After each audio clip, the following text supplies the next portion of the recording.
morning, beloved. Thank you so much for listening to today's session of The Power of Five from womanrediscovered.com. 5 minutes of motivation, 5 minutes of inspiration. Today, I just want to speak a little bit about prayer and the role of prayer in the life of every Christian woman. Some people have different ways of defining prayer, but one of the ways that I continuously keep going to whenever I talk to people about prayer is that prayer is an invitation for heaven to move in the affairs of mankind. When we go into prayer, we are basically inviting the presence of God into our circumstance, into our sphere of influence. We are basically saying and we are admitting that our need and our hunger is something that only God can fulfill. And so we are submitting our will to Him so that His will be done in our lives. See, prayer is a very needed practice in the life of every Christian woman. So if you would indulge with me, let us go to the book of Colossians chapter 4 verse 2. Colossians chapter 4 verse 2. And I read from the New International Version. And it says, devote yourself to prayer, being watchful and thankful. Again, devote yourself to prayer, being watchful and thankful. It's my hope that we are all still continuing in prayer. And if your prayer life has gone a little bit off the radar, I want to encourage you, get back on it. Get back to your prayer zone. Get back to speaking and communicating with our Father in heaven. And why am I saying this? We need to understand that prayer is our most mighty weapon against the errors of the enemy.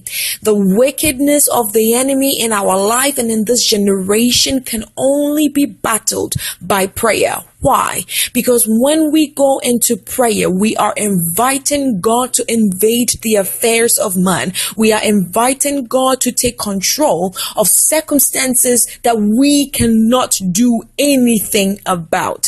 The enemy is at work every single day. Do not be deceived. If anyone should tell you that the days of the enemy tempting the church and tempting us as women is over, it's a lie. His devices did not just stop in the Garden of Eden. They still continue today. Be not craven. The enemy is just hollering from within because he knows that soon his end must come. And for us, when we give up in prayer, we are basically giving up our power to the enemy. We don't have to do that. We need to continuously go before the throne of grace and seek power to shake the gates of the enemy, to break off the yokes that the enemy has placed on our lives, on our families, on our generation, on our society. We should never forget that once we became Christians, we signed up for the Christian army of God. We are enlisted into the army of Christ, and the army of Christ never loses. It never gives up. It continues in prayer. It continues in power. It continues with authority. We don't have to wait until something happens before we pray. We need to pray proactively. We need to pray offensively. What do I mean by proactive and offensive prayers? It means at every point in time, the enemy must come and meet us in prayer, be it silently or vocally. We must pray.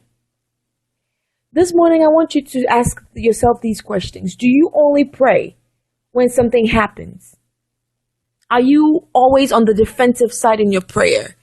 If your answer is yes, I want to encourage you. Take a step further. Advance your prayer life. Go more on the offense.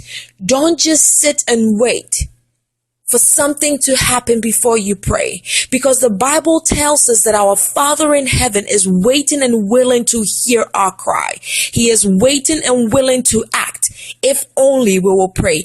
If there's a woman to pray, there's a God to answer. God richly bless you. We pray for you that you continue to walk in authority, in power, and in grace. Be blessed and be highly favored. We love you. for when you bring Jesus. 'Cause every now and then, we all need a really good friend. You're always one of them when you show Jesus. And it's like living on the last switch when you're walking into this room. You're so unmistakable. I gotta tell you that I like the way, anytime, anywhere, any place. It's written all over your face, the way you love Jesus, the way you love Jesus. And it all, your hands hold my tomorrow. Your good, your grace, you know the way you guide me tenderly. Good morning, beloved. Thank you so much for listening to today's session of The Power of Five from womanrediscovered.com. 5 minutes of motivation, 5 minutes of inspiration. Today, I just want to speak a little bit about prayer and the role of prayer in the life of every Christian woman. Some people have different ways of defining prayer, but one of the ways that I continuously keep going to whenever I talk to people about prayer is that prayer is an invitation for heaven to move in the affairs of mankind. When we go into prayer, we are basically inviting the presence of God into our circumstance, into our sphere of influence.